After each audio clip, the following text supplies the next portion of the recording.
बड़ा प्रभाव भाव का है। एक बार एक कंजूस आदमी किसी संत भगवान से मिले और कहा बिना पैसे के भगवान मिल जाए ऐसा बताओ, बिना बिल्कुल एक पैसा ना लगे। तो उन्होंने कहा कि भगवान तो सेवा से बहुत जल्दी रीझते हैं, तुम कहते हो पैसा ना लगे, तो तुम मानसिक सेवा किया करो, भावना करो कि गोपाल जी सामने हैं, आप उनको अमुक अमुक पदार्थ पवा रहे हैं, ऐसा ऐसा ऐसा कर रहे हैं। हाँ बोले बिल्कुल, इसमें तो हम राजी, पैसा नहीं लगना चाहिए। बोले एक पैसा नहीं लगेगा और भगवान की प्राप्ति हो जाएगी। तो बोले हम तो गोपाल जी कैसे ध्यान में आएंगे? बोले गोपाल जी की जो छवि है ना, श्री विग्रह, वैसे ही ध्यान करो तुम, वैसे ही आप भाव करो। 1 वर्ष वैसे करते हो गया, भाव में उसने चीनी डबल डाल दी, तो वो बड़ा क्लेशित हुआ, क्योंकि कंजूस आदमी कि चीनी ज्यादा क्यों गिर गई। तो गोपाल जी ने एक थप्पड़ मारा, भाव में भी पैसा लगता है तेरा, कंजूस का। वो आया दौड़ा दौड़ा और अपने गुरुदेव से कहा कि एक थप्पड़ ठाकुर जी ने मारा। अरे बोले तेरा तो सिद्ध हो गया, भावना तेरी सिद्ध हो गई। मानसिक सेवा बहुत जल्दी ठाकुर जी पर प्रगट सेवा से ही मानसिक का भाव बनता है। ये 5 मिनट किया करो, 5 मिनट वैसे तो नित्य सेवा करने वालों का साथ साथ मानसिक सेवा चलता रहता है, इसलिए चलता रहता है कि वस्तुएं बहुत कम होती, भाव अधिक होता है, तो अधिक भाव होने के कारण वो अधिक श्रृंगार, अधिक भोगराग वो मानसिक करता रहता है। बड़े भाग्य हैं, हम आपको प्रार्थना करते हुए ये जरूर आज्ञा समझ लीजिए या निवेदन, 5 मिनट मानसिक सेवा करना शुरू कर दो। और कोई अगर भावना में प्रभु चिदानंद नहीं आ रहे तो अपने ठाकुर घर के जो विराजमान है वैसे ही भावना करो। उनको तो देख रहे हो ना, छवि रूप में प्रभु हैं, आप उनको इत्र लगा रहे हैं, आप भोग लगा रहे हैं, आप उनको पान बीड़ी पवा रहे हैं, आप उनकी आरती कर रहे हैं, फिर 4 परिक्रमा कर रहे हैं, फिर दंडवत कर रहे हैं, फिर नाच रहे हैं, और बैठे बैठे सब हो गया। और ये सब परम सत्य फल देने वाला होगा। श्रीपाद प्रबोधानंद जी महाराज कह रहे हैं, श्रीमद वृंदावनेस्मिन् कति कति न सुरः सिंधुवापी तड़ागा राधा कृष्णांग रागांचित मधुर जला दिव्य दिव्या नशंती आश्चर्या केलिसारा कति कति न मणिस्वर्ण भूभृत किशोरा प्रोजृंभन्ते न भासा क्षितिषु कति महामोद मेदस्वनीषु। भाई वृंदावन जो आ गया उसे अब किसी तीर्थ जाने की जरूरत नहीं है। क्यों? बोले यहां के कुंड, यहां के जितने भी जल स्थान है, इनकी बराबरी त्रिभुवन में कोई भी तीर्थ नहीं कर सकता, क्योंकि राधा कृष्णांग रागांचित मधुर जला, प्रिया प्रीतम के श्री चरण धोवन, प्रिया प्रीतम के श्री अंग राग से, इनमें प्रिया प्रीतम केली करते हैं। मानसरोवर, राधा कुंड, में ये सब दिव्य जल है। ये केवल माया के कारण ऐसा कर दिया गया है कि जल्दी कोई पी न पावे, जल्दी किसी का स्नान का मन न हो। और अगर स्नान करता है, आचमन करता है, आराधना करता है, अब उसे किसी तीर्थ जाने की जरूरत नहीं है। यहाँ के जो दिव्य सरोवर है, यहाँ का जो कुएं का जल है, यहाँ की जो पुष्करणी है, उनकी समानता त्रिभुवन में कोई नहीं कर सकता। और गिरिराज महाराज और बरसाने के पर्वत, नंदगांव के पर्वत, इनकी सुमेरु पर्वत भी समानता नहीं कर सकता। ये सबसे भगवान ने कर कमल में धारण किया। अब जैसे बरसाने में जो पर्वत है, प्रियालाल गलवैया दिए विहरण करते हैं, चरण चिन्ह प्रियालाल के हैं। ब्रज के जो पर्वत है, त्रिभुवन में इनकी समानता करने वाला कोई पर्वत नहीं है जो ब्रज में विराजमान है। तो कह रहे आश्चर्य केली सारा, सर्वाश्चर्य में प्रिया प्रीतम खेलते हैं। अब गिरिराज जी महाराज के समान कोई हो सकता है? इनकी तलहटे में, इनके ऊपर प्रियालाल खेलते रहते हैं। इसलिए इस महाआनंद स्वरूप यदि वृंदावन का तुम्हें परिचय मिल गया है तो इधर उधर मन को मत दौड़ाना। यहां आने के बाद फिर और किसी तीर्थ जाने की, घर आ गए तो द्वार जाने की जरूरत क्या है? हरि के घर आ गए तो हरिद्वार जाने की जरूरत क्या है? इधर उधर जाने की जरूरत है। स्वयं हरि विराजमान। एक बार बाबा ने कहा कि हम चारों धाम करना चाहते हैं, वृद्ध शरीर हो गया है। भगवान ने चारों धामों को कहा कि यही विराजमान हो जाओ पूर्ण रूप से। तो केदारनाथ, बद्रीनाथ सब यही विराजमान है, विश्वास करो, सब यही विराज। एक बार यदि आप ब्रज आ गए, अब आपको किसी और तीर्थ जाने की जरूरत नहीं। मोहिन्याम अपि नास्ति मेदभूत मति का पार्वती का उर्वशी कावान्यावर वर्णनी रतियुता यच्चेटिकांग छटाम। भाई यदि वृंदावन आ गए हो और इस रज रानी का सेवन करोगे, रसिकों का संग करोगे, तो तुमको एक ऐसे स्वरूप की प्राप्ति होगी कि जो त्रिपुर सुंदरी भगवती का भी वैसा स्वरूप नहीं है, और इतनी सामर्थ्य प्राप्त होगी कि उर्वशी की भी ताकत नहीं है कि तुम्हारे मन को चलायमान कर दे। सच्ची मानना, ऐसी स्थिति प्रियाजू के गोरे चरणारविंद की उपासना से प्राप्त होती। उर्वशी की भी ताकत नहीं कि मन को चलायमान कर सके, और ऐसा सुंदर वपु है कि त्रिपुर सुंदरी भगवती का भी नहीं, जैसा श्री जी की दासियों का है। का वान्या वरवर्णिनी, फिर और कोई युवती हो ऐसा त्रिभुवन में, ऐसा असंभव। स्वयं मोहिनी अवतार की भी सामर्थ्य नहीं कि राधा उपासक की बुद्धि को मोहित कर सके। ये ध्यान से सुनो, मोहिनी अवतार में भी इतनी सामर्थ्य नहीं कि राधा दासी के चित्त को लुभायमान कर सके। ऐसी हमारी प्रियाजू की चरण उपासना की सामर्थ्य जागृत होती है उपासक में।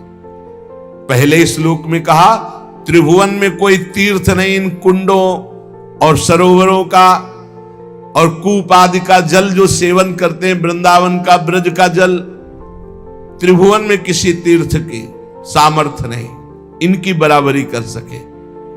कई बार सुनाया है, एक बार तीर्थराज प्रयाग के पास गर्ग संहिता में प्रसंग आता है, देवर्षि नारद जी गए और कहा, तुम्हें याद है तीर्थराज प्रयाग हो तुम, सब तीर्थ 6 महीने 6 साल और 12 साल में आकर के कर देते हैं तुम्हें, कभी ब्रज के कोई तीर्थ नहीं आए, गिरिराज जी, वृंदावन, कोई भी तीर्थ, और तुम समस्त भूमंडल के तीर्थों के राजा हो, देखो रजिस्टर में अपने।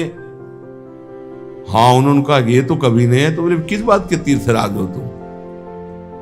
तो उन्होंने प्रभु को पुकारा, प्रभु आए, कहा प्रभु आपने हमें तीर्थराज बनाया, लेकिन ब्रज के तीर्थ तो आते नहीं, तो उनका तीर्थराज बनाया, अपने घर का राजा थोड़ी बना दिया है।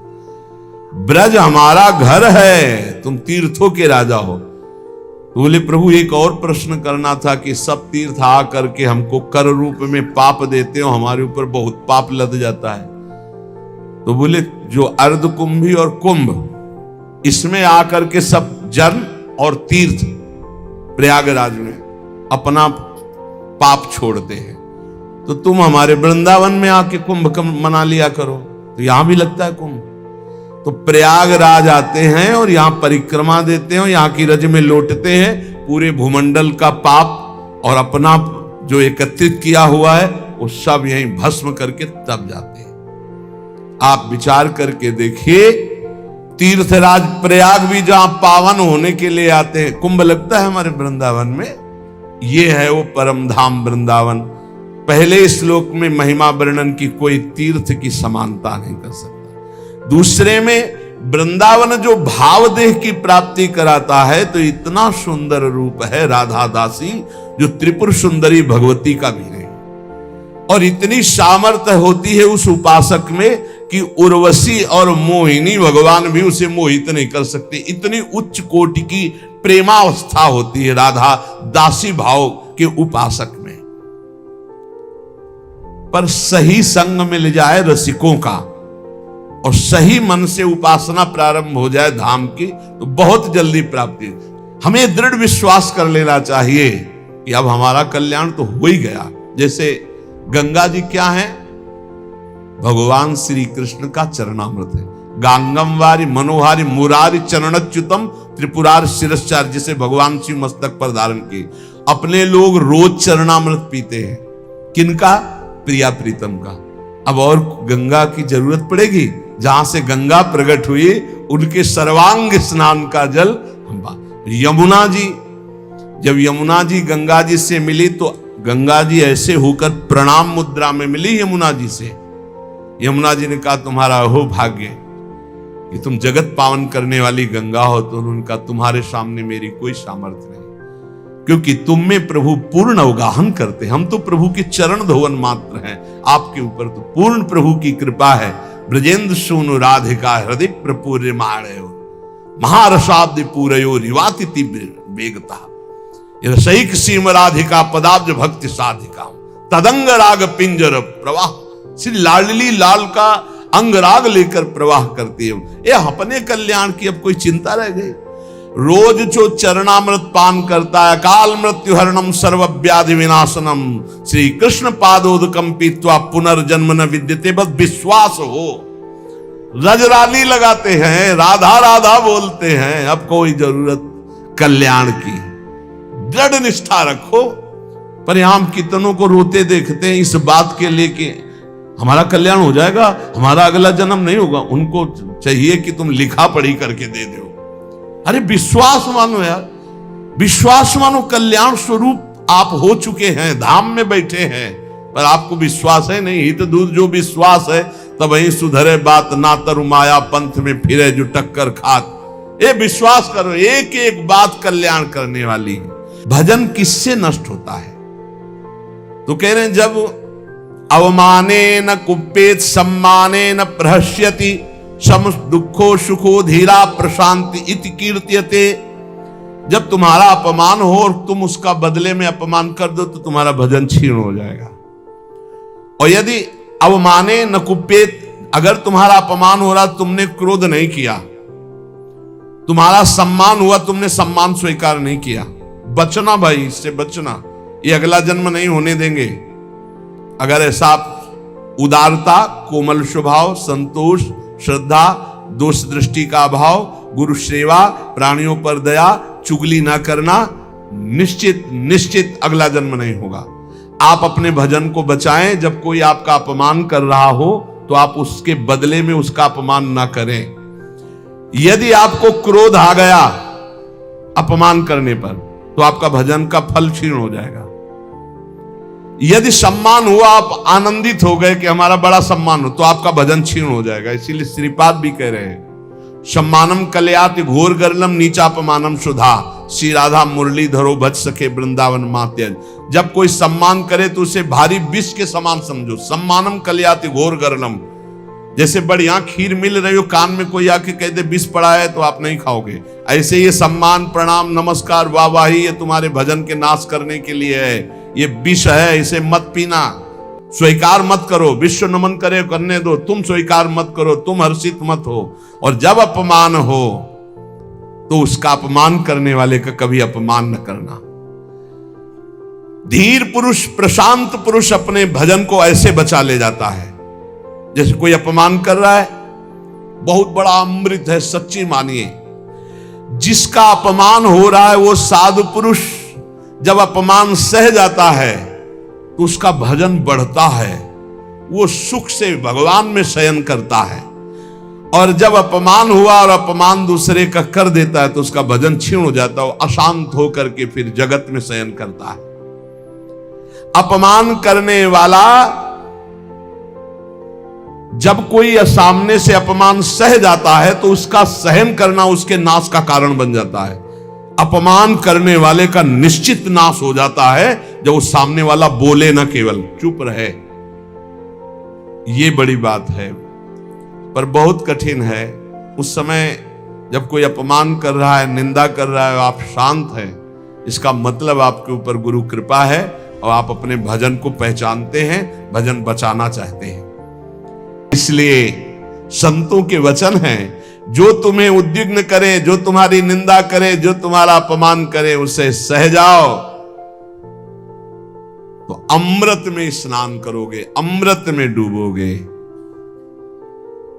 नाम जप करो, इन बातों से कभी डरना नहीं कि कोई तुम्हारा अपमान कर रहा है, कोई निंदा कर रहा है, कोई एक संत भगवान बहुत अच्छे उपासक, उनका विक्षेप सहन नहीं होता। विक्षेप होता क्या है? विक्षेप आपकी मान्यता होती। देखो इसमें अगर आप ये संत वाणी सुन रहे हो तो आपको अपमान विक्षेप लगेगा, आपको निंदा विक्षेप लगेगा, आपको प्रतिकूलता विक्षेप लगेगा, आपको तिरस्कार विक्षेप। अरे ये अमृत है, ये अमृत है। इसी को पान करके संत मत वाले बन जाते हैं। जब कभी ऐसा अवसर आवे तो बुरा मत मानना, अमृत पान करा रहा है जो तुम्हारी निंदा कर रहा है, तुम्हारा अपमान कर रहा है, तुम्हारा तिरस्कार कर रहा है। बड़ा कृपालु, भगवत प्राप्ति का योग बना रहा है। सच्ची मानना। इसलिए सत्संग की बातों का मनन करो, इतने धैर्यवान बनो और निरंतर नाम जप करो। शेष चर्चा के श्री राधा वल्लभ लाल की जय।